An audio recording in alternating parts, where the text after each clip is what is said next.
Welcome to our live chat. Good afternoon, everybody. My name is Gülçin Karadeniz, and I work in the European Environment Agency's communications team. I have two guests, two colleagues, Ybele Hoogeveen and Sergio Castellari. Sergio and Ybele, could you please turn on your cameras and join me? Good afternoon. Hi, Ybele. Hi, Sergio. Good afternoon. You are joining this live chat, and our topic is nature-based solutions. So can nature provide us solutions? And we will be talking about what kind of solutions we need, what are the problems that we need solutions for, and we will be focusing a little bit on agriculture. Why? We will get to that point. For our live viewers, we would like to take in as many questions as we can for our experts, Sergio and Ybele. And before I give them the floor, please share your questions in the comments section of our Facebook live feed, and we will get to them as soon as we can. So without further ado, Ybele and Sergio, would you like to introduce yourselves a little bit? Ybele, maybe we start with you first. What do you work on? Yeah, I work on agriculture and climate change, and that's a fascinating area because agriculture is one of the emitters of greenhouse gas emissions, so also drives climate change. But on the other hand, agriculture is also very sensitive to climate change. And therefore it plays a very important role in the climate discussions. On top of that, agricultural land also has a role to play in mitigating other problems, like, for example, flood issues, flooding risks, and agricultural land can play a role there. So agriculture is a very central player in the adaptation to climate change. Very good. We'll get to some of these points that you raised just now later in the discussion. Sergio, can you briefly tell us what you also work on? Until recently, you've been at the European Environment Agency. Now you have a slightly different role, but the same topic. Sergio. Yeah, you're right. Thanks, Gülçin. You're right. Yeah, I've been working the last 15 years on climate change adaptation and disaster risk reduction. So now to prevent the climate risk. I started many years ago as a climate scientist, as a climate modeler. Then I passed to solution, how to prevent the risk. So yeah, I was working for 6 years at the European Environment Agency in Copenhagen. Now I'm back in my own country, in Italy, in Bologna. And I work in my original institution, the National Institute of Geophysics and Volcanology. Yeah, thank you. So we talked a little bit about climate change and its impacts, and today's focus is nature-based solutions. So maybe I start with that simple questions for those of our viewers who don't know, what is a nature-based solution? What are we trying to solve, first of all, and what is a nature-based solution? Maybe Sergio, you could start with that question. Okay, so nature-based solution actually is, as we presented in our report, an umbrella concept. It is a concept which includes many different things. Basically, nature-based solution means working and preserve and enhance the nature, and try also to use the service produced from the nature to make our society more resilient, more sustainable. Nature-based solutions are multifunctional solutions, so they can provide many different benefits comparing to only to build up an infrastructure, for example, for coastal flooding, because they can, yes, preserve and enhance the biodiversity and stop the degradation of ecosystem, but also they can build resilience, but also making mitigation. They can store carbon. So they can also make the city more sustainable, so to use less emission of greenhouse gases. Yeah, so actually what you're saying, instead of gray infrastructure, building concrete dikes and so on, you know, we could actually come up with natural solutions to these flooding issues and so on. Yes, you're right. Actually, sometimes, and I think my colleague Ybele will explain also, sometimes the best solution is a mixture, is a combination between gray and green. Nature-based solutions started many years ago with different names, and basically they include the ecosystem approach. So to keep in mind that our society is extremely linked with ecosystem, with biodiversity, and there is a two-way connection. So we cannot build a sustainable society without taking into consideration the biodiversity and ecosystem service.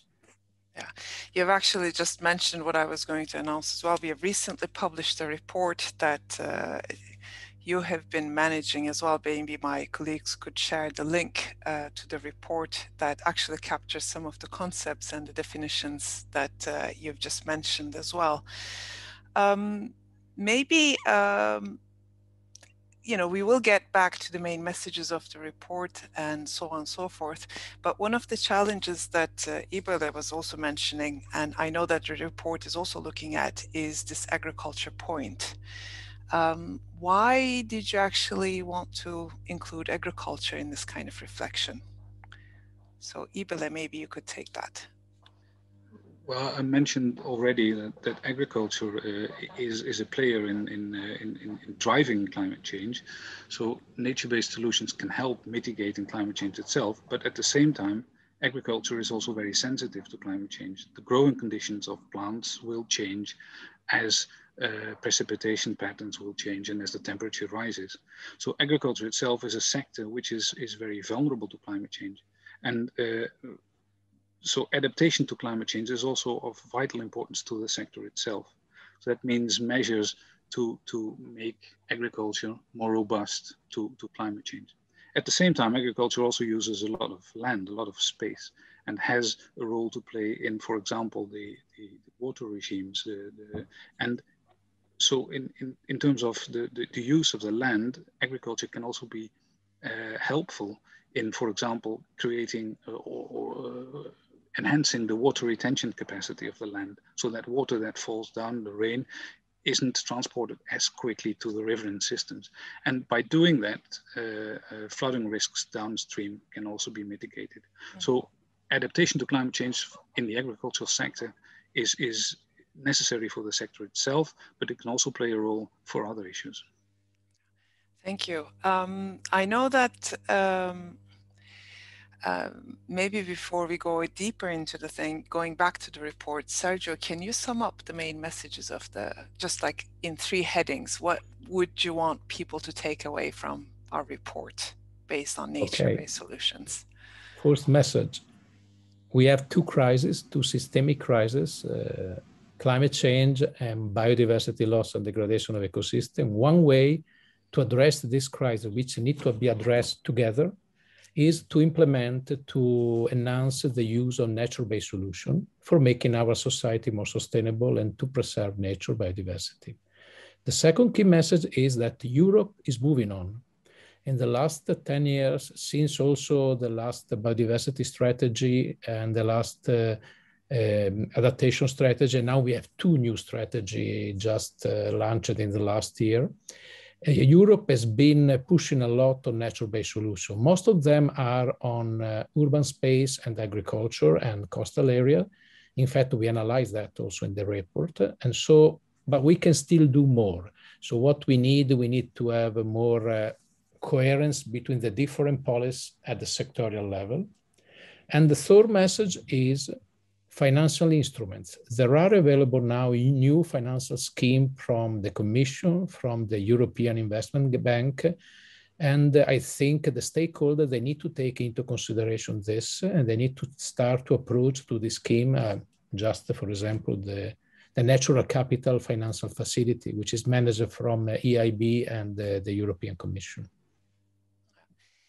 I will remind our live viewers to post their questions in the comment section. There's one question that maybe we could already take. It does address some of the issues that you actually raised on the financial instruments. I'm not sure if you have the questions on the top of your head at the answers, but Thanasis Dinasis says, Greece seems to focus mainly on renewable energy solutions, totally disregarding nature-based solutions.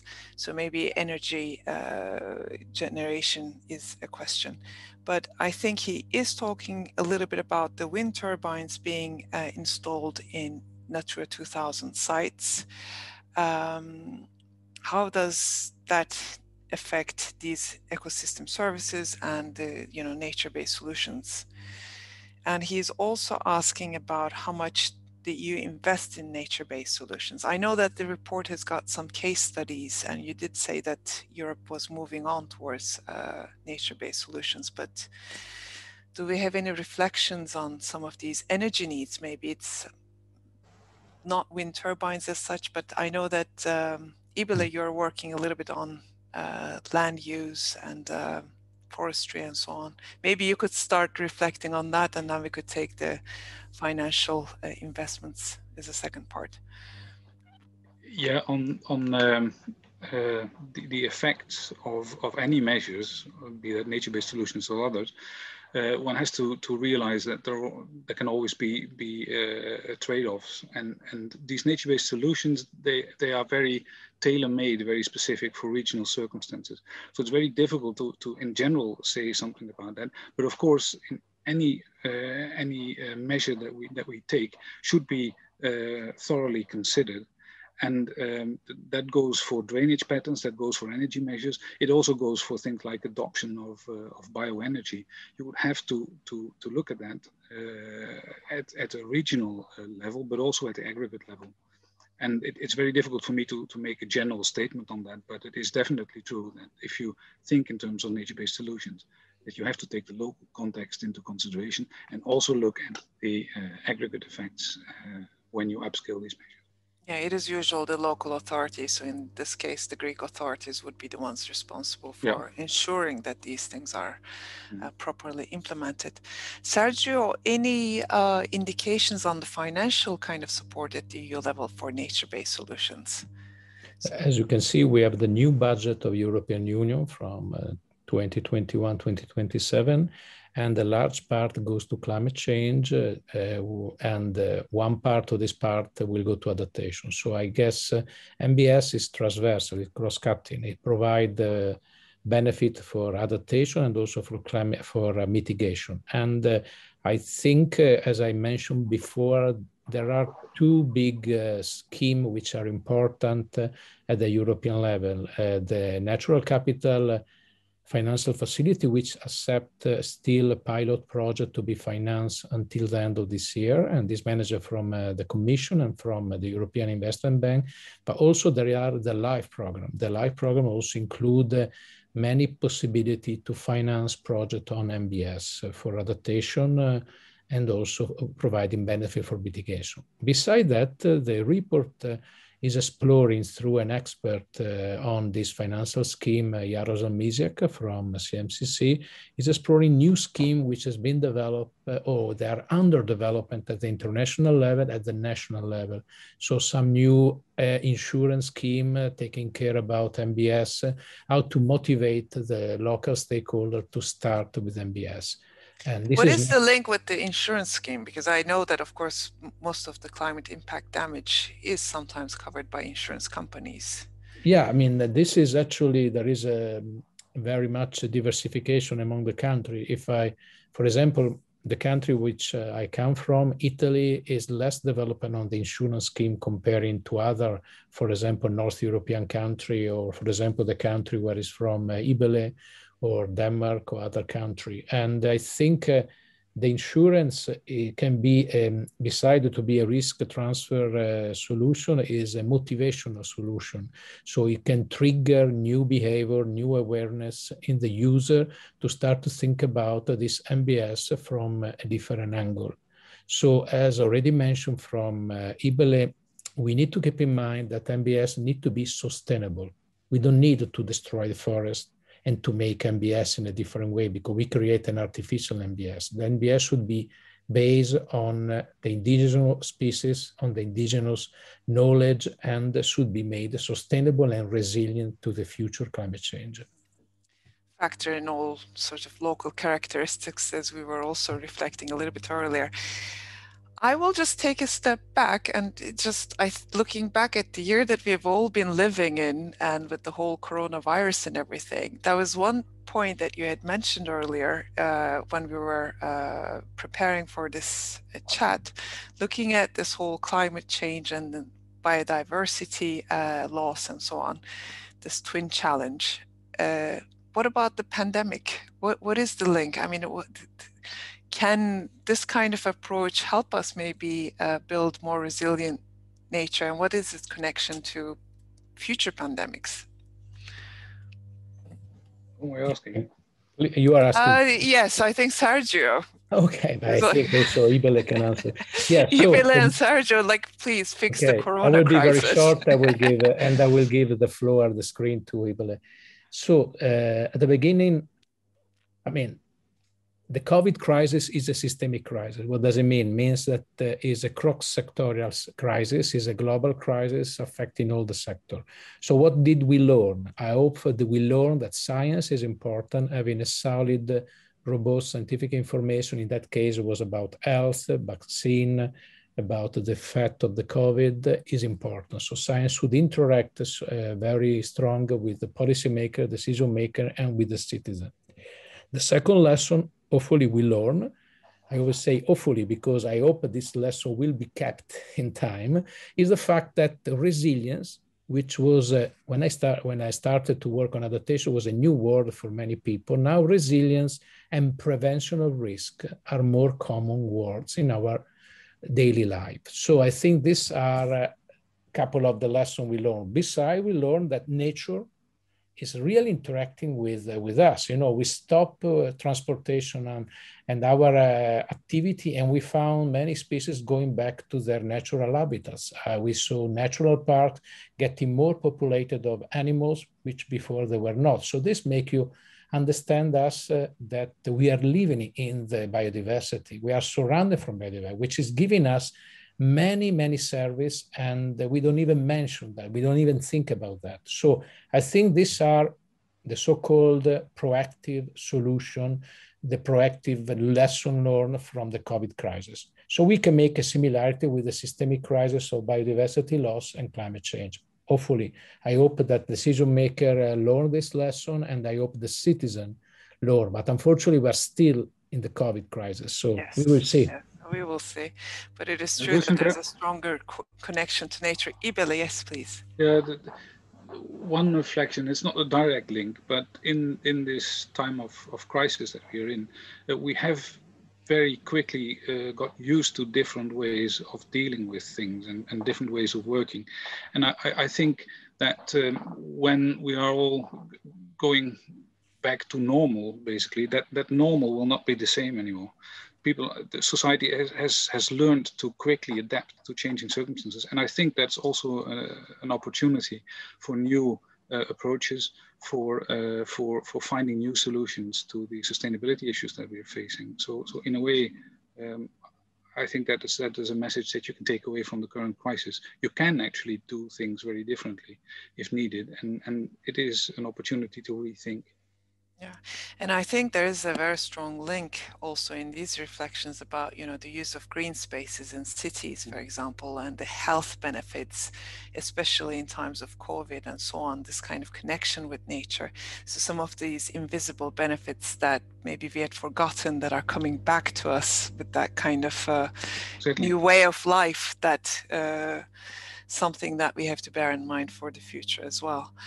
Guushin, yes. Can I pick up on that? Because I think that's a very important point. If you look at what has happened during the crisis, there has been, at least in the country that I live in, has been an enormous increase of recreation in green spaces, and the recognition how important these green spaces are for human well-being. This is something to build on and reinforce. And on top of that, I think that when you're talking about nature-based solutions, it's also worthwhile realizing that those solutions can be very elegant in a way, because of the multiple benefits that Sergio already mentioned, and that they in a very agreeable way can actually help us to mitigate negative consequences of climate change. One of the, we're talking about agriculture, but one of the key examples is also green spaces in urban areas that can help improve the microclimate in cities, and green roofs and green spaces in cities have a profound effect on the temperatures and also the water runoff in the urban environment. So people can actually immediately feel the benefits of these nature-based solutions in the urban area. Yeah, and I know that the report has some of these good success stories, case studies, and so on. So for our live viewers, this is your time to actually submit questions, and please do so in the comments section. We have one question from Lucas Bertram, who is asking, do you think that the climate crisis and the biodiversity crisis can be solved by complementing conventional agriculture with nature-based solutions, or do we need a shift to organic agriculture? So Ybele, this is for you. Yeah, that's a very big question and not so simple to answer in a couple of minutes. If you look at the biodiversity crisis, we have to tackle the climate change challenge at the same time. And agriculture and the land take that is associated with it has a key role to play there, both for the climate and for biodiversity. Now, ways of improving the total environmental performance of that food system, basically, the way we produce food, and agriculture plays a key role in that, that is a very complicated question, and there are no simple answers there. There are several pathways, several solutions, and I definitely think that we will have to combine several of these solutions. So I don't think it's an either or question. It's a matter of finding the right mix and doing justice to also the big variation that we have in Europe when it comes to agriculture and producing our food. So I wouldn't say that one solution, one size fits all. You have to tailor the solutions to regional circumstances. But I definitely think that agriculture has a major role to play, and that alternative ways of producing our food and also adaptations in the management are crucially important. I mean, just following up on that question, we've just received another question from Hakan Ozan, who is asking, do the consumers need to change their alimentation habits to support regenerative agriculture? So the consumption choices need to change when it comes That's a very important factor. Of course, the consumption drives the production, and the consumer choices definitely have a big influence on the total environmental performance of agriculture. Now, in the previous question, the question was raised, organic farming. There are different ways of managing the land. When you want to involve consumers in changes, it can be very important to lower total demand for agricultural produce. For example, if you think of shifts in diet away from meat, that has a positive effect on the total amount of agricultural produce that is needed. So at that end, you can sort of ease the pressure on the system by consumption changes. You can also ease the pressure by choosing different foodstuffs. So if you choose for organic food, then that food is being produced without pesticides. So by choosing those products, you have ultimately an effect on the pressures exerted on the agricultural system. But the right mix of measures and the right incentives, both for consumers and producers, is actually a quite complex puzzle. Yeah, thanks. I'll go back to the report, and there were two things that I wanted us to develop a little bit more, Sergio. One of the things is about creation of sustainable jobs and the role of nature-based solutions. Is that possible? What kind of benefits do you foresee? And how do we avoid the risk of implementing unsustainable nature-based solutions? We did touch a little bit upon that, but maybe if you could just expand these 2 points a little bit. Sustainable jobs, do we get them through nature-based solutions? I think the two questions are one question, actually.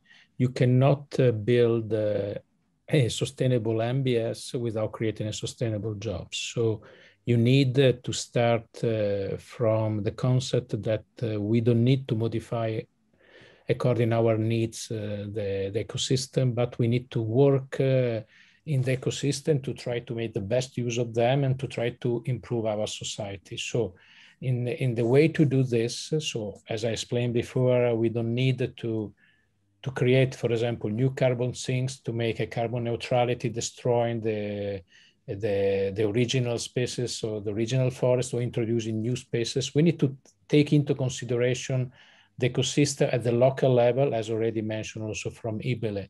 So in order to do this, we can create new jobs which are sustainable, because they're working on sustainable on sustainability, and also we can really open a new branch of work, because even if we combine with gray, so with infrastructure, with coastal defense, with any other things, this implies that the MBS need to be built, which takes some time, years.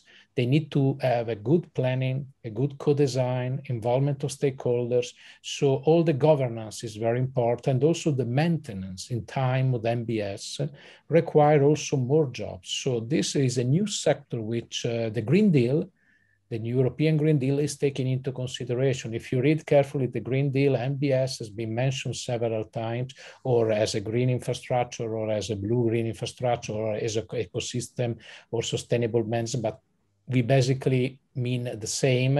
And so there is a huge potential for a creation of stable jobs in this topic. But you asked me about the resilience to climate change. Yes, if we build MBS based on nature, and the nature is strongly affected from climate change, so we need to build them in such a way that they can be resilient. So we need to have good knowledge.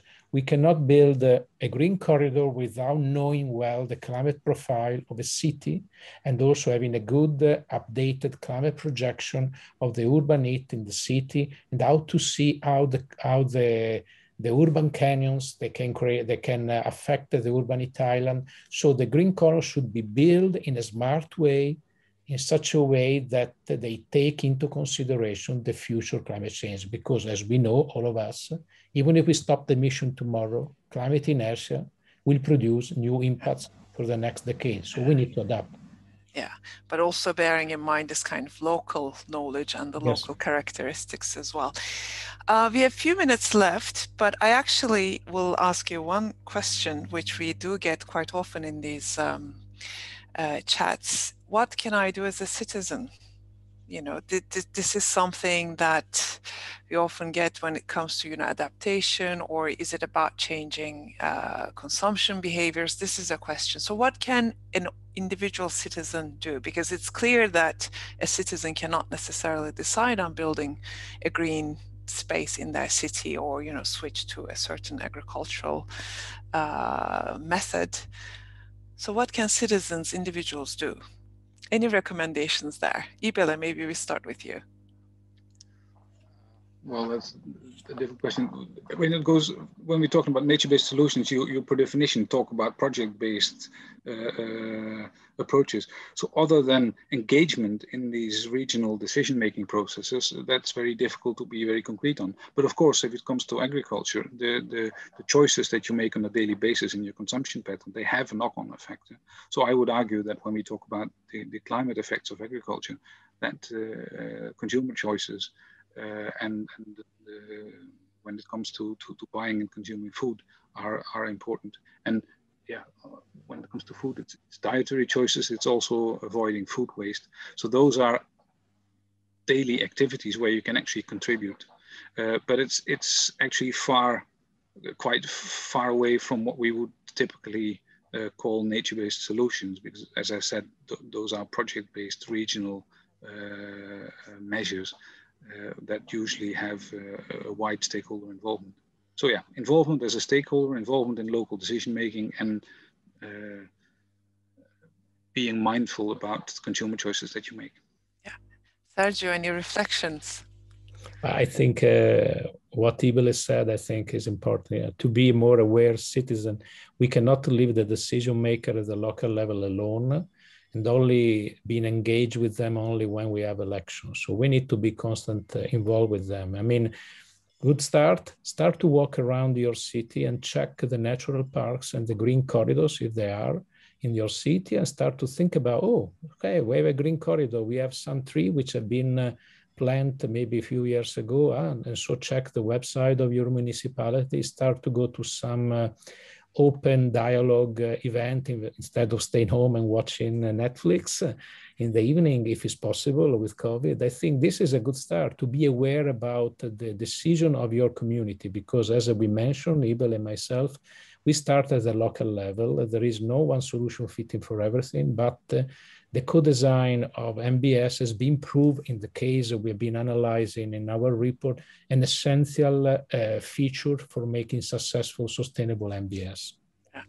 We'll take one external question before we close. Ali Akbar is asking, what's the role of buildings and the built environment concerning nature-based solution schemes? What consideration is being done in that regard? So we did talk a little bit about the urban, city urban planning and so on.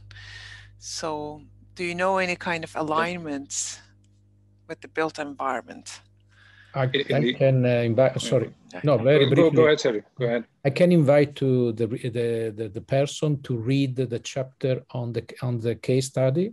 We've been going through 97 case studies available in European platforms, and we selected 11 of them, which we consider good innovative solution for NBS, first for climate change adaptation, but also producing benefit for mitigation.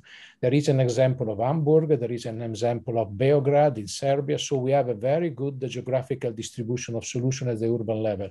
So you can read this case study, you will see the big change if you build up a long-term strategic plan for building urban NBS, which means reducing the urbanity island. Ybele, please. Yeah, I would indeed point to the report where are a lot of good examples. Just to highlight some of them, green roofs, for example, is a very tangible way of improving the urban environment, both in terms of insulation, but both from heat and from cold, and green spaces in the urban environment. I mentioned that already before.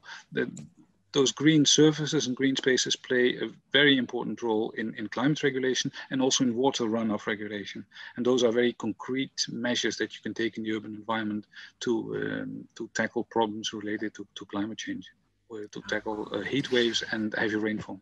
Yeah. Any last remarks from both of you? Something that you would just like to add in, we have 1 minute left. Sergio, maybe we start with you. Yeah, I want to make aware the participant that this report was not going to be possible without the constant support of the European Topic Center on Climate Change Adaptation, Impact, Vulnerability, and Climate Change Adaptation, and also with advisory group, including experts from the Commission and also from several NBS H2020 projects. Very good. Yeah, it is a massive work behind it. And the AONET consultation for sure. Yeah. All the reports have been reviewed from the AONET member state. Of course, we are a network organization. Ybele, any last remarks from your side? Yeah, well, a thought that comes up, I'm a biologist, and a thought that comes up if you look at nature-based solutions, they are usually regional or local tweaks of things that went wrong. And I would really hope that the thinking in terms of nature-based solutions would ultimately lead in a more fundamental rethink of the way we deal with the environment in order to prevent the problems before they have arisen. Very good. So I think with those words, I would like to thank you both. I think it was an interesting chat, and I'd like to thank our viewers for their questions and comments. And I'd like to thank the team behind the scene as well that made this happen. We will be back on our Facebook wall with other topics and other experts. So thank you, everybody.